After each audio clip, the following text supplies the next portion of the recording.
Hello, welcome to Truth Matters Ireland. My name is Rob DeSalle.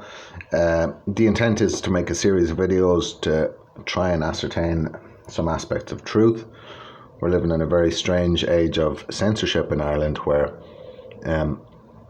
most of the news media and the printing and the radio and the TV and social media, very much so, there only seems to ever be one side of an argument presented. We've been experiencing this global pandemic for the guts of a year in Ireland. We're entering the third lockdown. We're already in the third lockdown, and we're entering even tighter restrictions are going to be imposed here in Ireland. And we're also rolling out the COVID vaccine. So there's a lot of reasons why you would take the COVID vaccine, going to the pub, seeing your family, some sort of normality, being able to go back to work, being able to provide for your family, these types of things. There's lots of reasons why you would take the COVID vaccine, but there's no discourse on why you wouldn't take the vaccine. So that's what this video is about. There are three things you cannot hide for long: the moon, the sun, and the truth, in the words of the Buddha. We went from wash your hands and don't touch your face to if you don't take the vaccine, you will lose your job and won't be able to travel in less than a year. That's what happens when millions of people blindly eat state propaganda. And that is the type of thing that's happening now. There's a lot of talk in Irish society, certainly on Facebook and on the internet, about manipulating people into taking the vaccine, that you won't be able to access services, you won't be able to access medical services, you won't be able to access education, you won't be able to access certain shops, you won't be able to travel. They're looking to change legislation so people could be fired for not taking the vaccine. Really, really strange times, but there's little or no conversation on what the risks are. There's always a risk, especially with a vaccine. There are absolutely always risks. There is a thing called vaccine injury, and there is a thing called adverse reactions.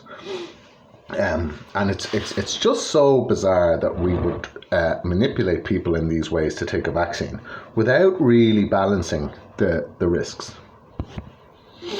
I shared this picture on Facebook. It's a bit of a striking image. This guy has got a vaccine injury where he has a neurological disorder. He has a series of neurological disorders by the looks of it. And it says, the herd who expects you to vaccinate your child will abandon, mock and ridicule you once you've made that sacrifice and injured your child on their behalf, and they will expect you to do it again. Well, what was interesting was my account got locked, and apparently, according to Facebook, this violated their standards for including sexual activity. I see no sexual activity there. But what's important to understand is that somebody saw this on their Facebook page and they defended them. And they lied to themselves and they lied to Facebook and said it included sexual activity in order to get it taken off the internet. Now, that's what's happening. Rather than address the fact that there are vaccine injuries out there, or the fact that people are suffering, there are families out there with children who are going through a horrific life experience, and rather than addressing that, we're actively removing this information from people. We're trying to censor it. We're trying to take it away. And there are people out there that are doing the government's job for them. They're actively trying to censor information. 10 years ago in Ireland, we had a swine flu epidemic, and they rolled out this swine flu vaccination program. And recently in 2020, it was over 10 years ago, recently in 2020, we've had the first two cases litigated. This girl, Aoife Bennett, she got narcolepsy, and the case of the 15-year-old boy.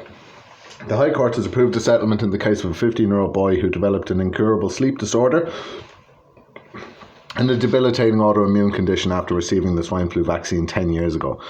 The groundbreaking settlement also paves the way for a further 80 people, mostly teens and young adults, who have cases pending to achieve similar settlements.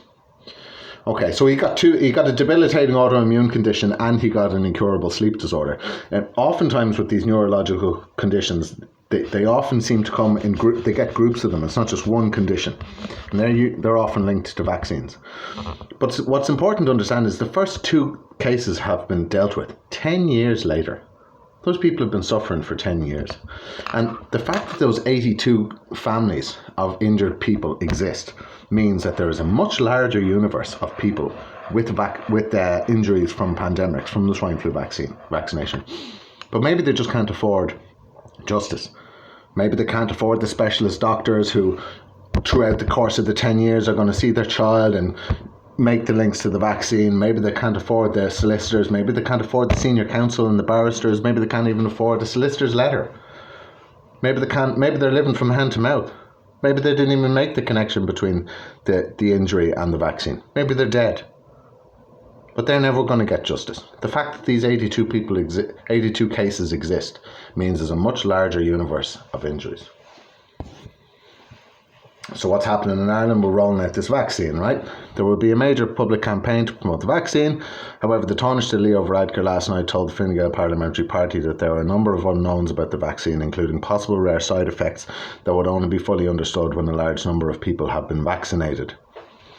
A great guy at the Irish Inquiry recently interviewed Professor Luke O'Neill, and according to Professor Luke O'Neill, the first 100,000 people who take the vaccine will be part of the Stage 4 safety trial. So that's the safety trial where they study the long-term effects. And we're rolling out this vaccine with no study on the long-term effects. And the first 100,000 people in Ireland are going to be the study of the long-term effects. It is unknown whether the COVID vaccine has any impact on fertility. And I don't actually think I have the slide here, but it's also not, both Pfizer and Moderna have said that it does not guarantee that you will not shed or pass the virus on to anybody. It'll protect you from getting, with a 95% efficacy, from getting the severe virus, but it will not guarantee that you won't spread it on to somebody else. COVID-19 mRNA vaccine, interaction with other medical products and other forms of interaction. No interaction studies have been performed. There is no data on how the vaccine interacts with other medicines.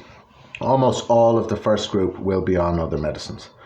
So bear in mind, we're rolling it out in Ireland and we're giving it to people who, they're at risk. They've other conditions, other comorbidities. The likelihood of them being on other medicines is very, very high. So this is one part of the study that they haven't done. This was from the CDC website. You have the first 112,000 people and 800 in the UK who received the first dose of the vaccine. Out of that, you got 3,150 severe health impact events. Now that's classified as unable to perform normal daily activities, unable to work, required care from doctor or healthcare professional. It's about 2.7% of the people who took that vaccine got severe health impact events. What's important to understand is that's an immediate effect, automatic. After getting the vaccine, that's what they've got, and there's no indication about what the long-term effects will be. So I guess the video is just to put these things into perspective. When they rolled out the swine flu vaccine, there was a whole body of studies, right? They obviously had these, short-term effect studies, these interactions. There was a whole body of studies and scientific evidence presented to the people at the time that said this vaccine is safe. And 10 years later, it turns out that it wasn't safe, and there's very severe suffering. The same body of scientific studies is out there now to tell you that these vaccines are safe, and we simply do not know. There's a saying that says, fools rush in where angels fear to tread. And we are being manipulated, and fear is one of those tools of manipulation. And what I'd just like to advise people is caution. Don't volunteer to put yourself into that stage 4 safety trial. If you're severely injured over the next 10 years, these pharmaceutical companies have received an indemnity, so they can't be prosecuted. So you're going to be litigating against the Irish state, and they don't make for very accommodating litigants. They've got lots of money, they've got lots of barristers, they stall and stall and stall. If you look at what happened with this cervical smear scandal, they've stalled and stalled and stalled and stalled, hoping for people to die. And you don't want to find yourself on that end.